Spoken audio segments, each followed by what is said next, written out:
A new super rally for soybeans, corn, and wheat. And the one who's going to comment that is again Jerry Dell, right here on Connected Farmer, your channel to keep you up to date with the latest trends in agriculture and livestock. If you are new here, please make sure to subscribe.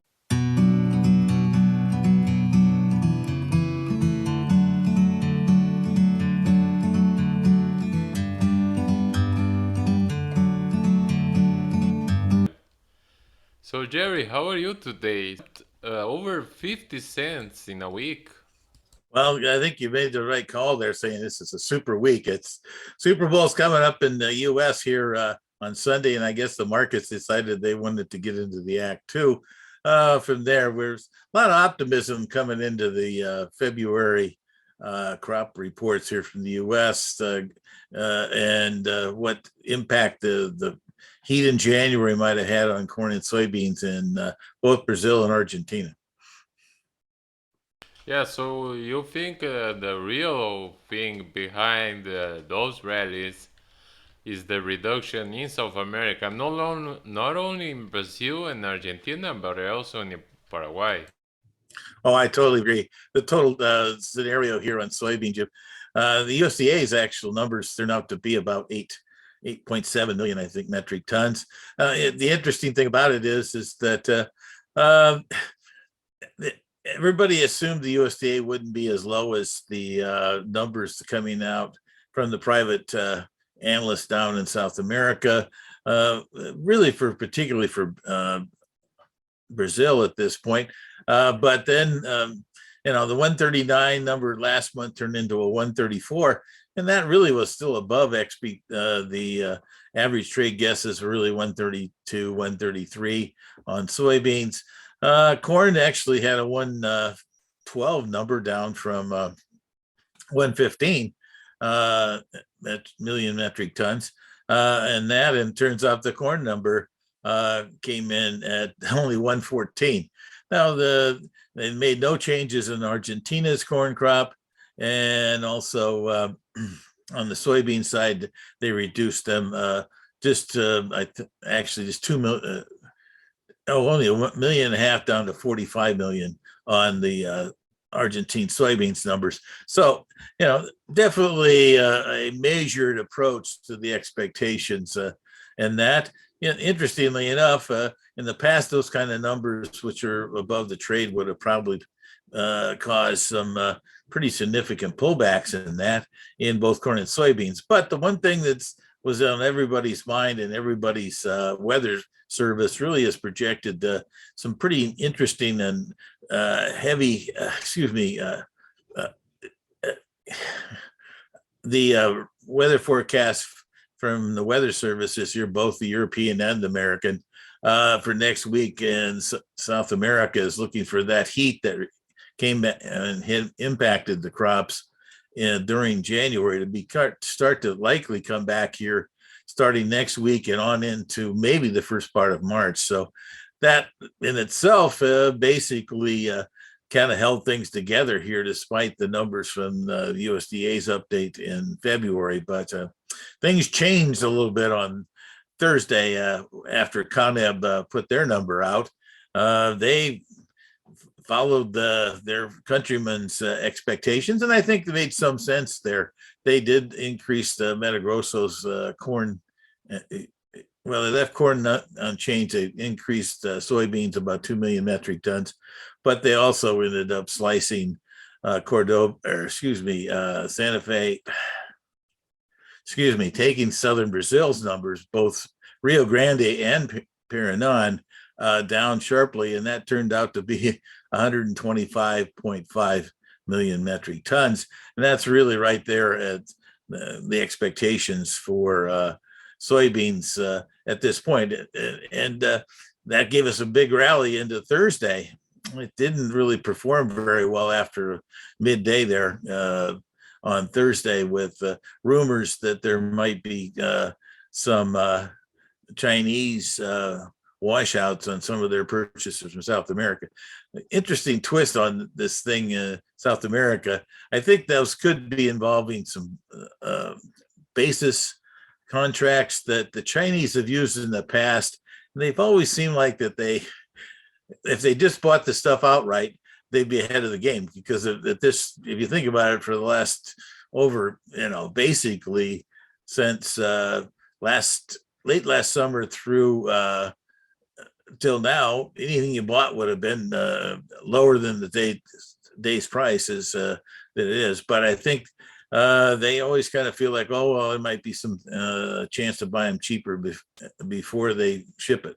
The other thing I've heard is the fact that because of some of these issues of dryness in southern Brazil, and that's hurt their crop size, there's not as many beans in position there to actually deliver to Paraguay and the southern Brazilian ports. So it'd been a situation where if you had a boat that's going that direction, maybe you decide that you want to go somewhere else. So that's another issue that's kind of floating around here that maybe caused some short-term adjustments here on shipments out of Brazil.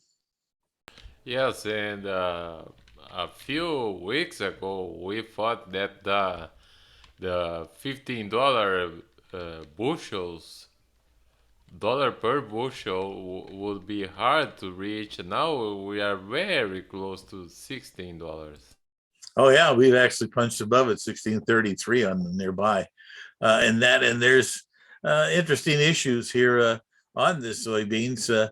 Well, the interesting twist as we stand here right now is that if you look at the situation in Brazil and soybeans, the probability of seeing that number making a significantly further decline, 125.5 million, I think that was also a factor that prompted some of the profit taking that hit us on Thursday there and brought us down. Geez, we swung all the way down into the 1560s, and that after the number came out.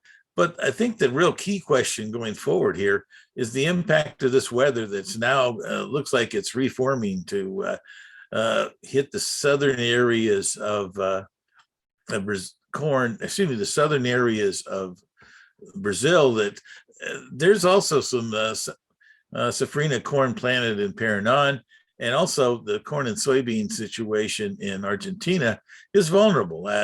There's still some beans that were planted after the wheat harvest that's going to be impacted here in the March period. And in corn, I've started to hear in there from the standpoint that this year's Argentine producers down there decided that since last year's corn crop that was planted in the second half of the year there turned out to have a better yield in the first half, they decided to, I think, add somewhere between 10 and 12% more into that portion of their plantings. Now, all of a sudden, that might not be the right plan here. And also the fact that the U.S. Expectations for Argentina still have some things to go down. Some of the exchanges down there have reduced both their corn estimates some, but I think that's going to be a real feature going forward here as we go into next week and on through. The real twist of it right now is that we are getting to the point where the output numbers in South America are going to be somewhat finite here. So the possibilities for any huge significant down moves are going to be something to keep in mind as we watch prices going over the next few weeks. Regarding wheat, it's a different world because wheat is not very related to energy prices, but it is still we got a significant rally, and we are close to $80 a bushel. How do you explain that?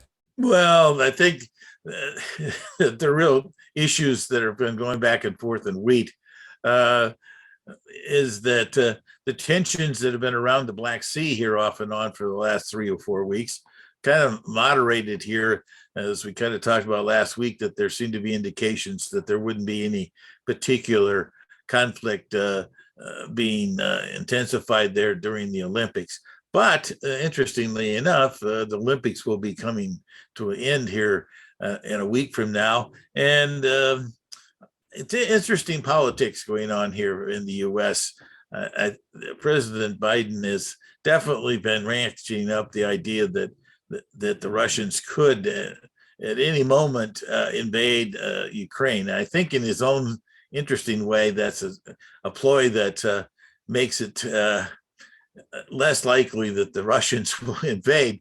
They're probably in the old game of, well, you're not looking, I'm going to do it, like they did back in 2014 when they made a move on Crimea and that.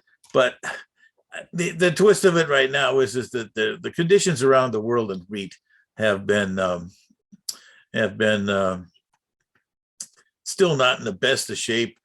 Canada has minimal moisture here this winter. Our Southwest U.S., North Africa's has some issues, but at this point, I think that weather conditions are the key, and on the wheat side of things here going forward, I kind of feel like that the wheat prices need to stay up in the mindset of where corn's at, and beans are really, I think, the still the leader here, primarily because there's still a need, I think, to maybe push a few more U.S. acres towards the soybean ledger here in the Midwest, as the reality of our carryover stocks are likely to tighten up. The USDA didn't make a big move in their updates here in February, with only a 25 million decline in U.S. soybeans because of expanded exports. But I'd anticipate that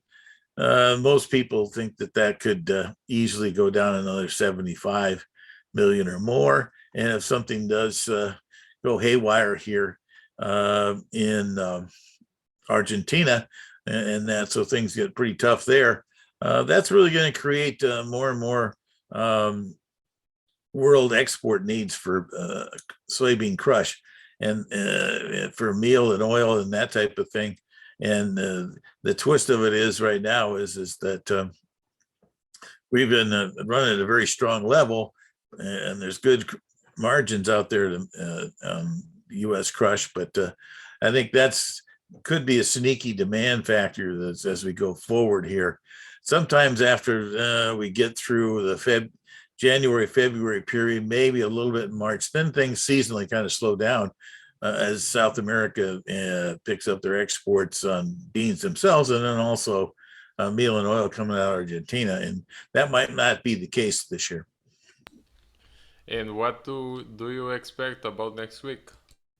Well, I kind of feel like this market's going to be really in tune to South America. I think there's going to stay a firm tone, and all of them at this point. I guaranteed I do not anticipate that there will be any kind of invasion situation or conflict accelerating dynamically in the Black Sea. But it's a situation where I think that factor is going to kind of continue on from there.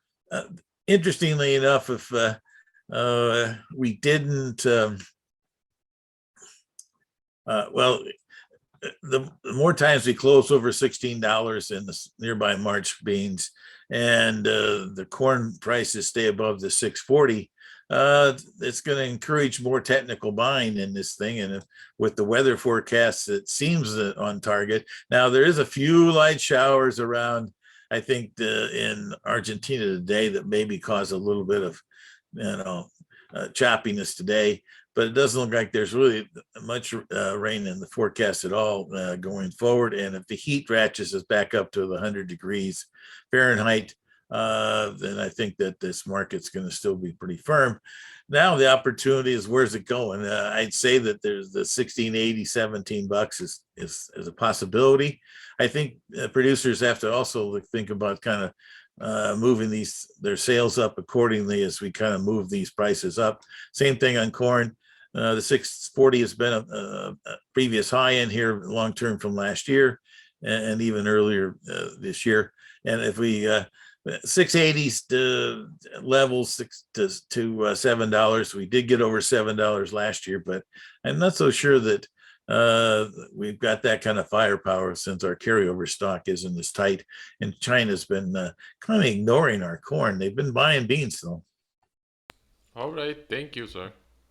Have a good week, and I guess we'll find out who's super on Sunday, either the Cincinnati or Los Angeles.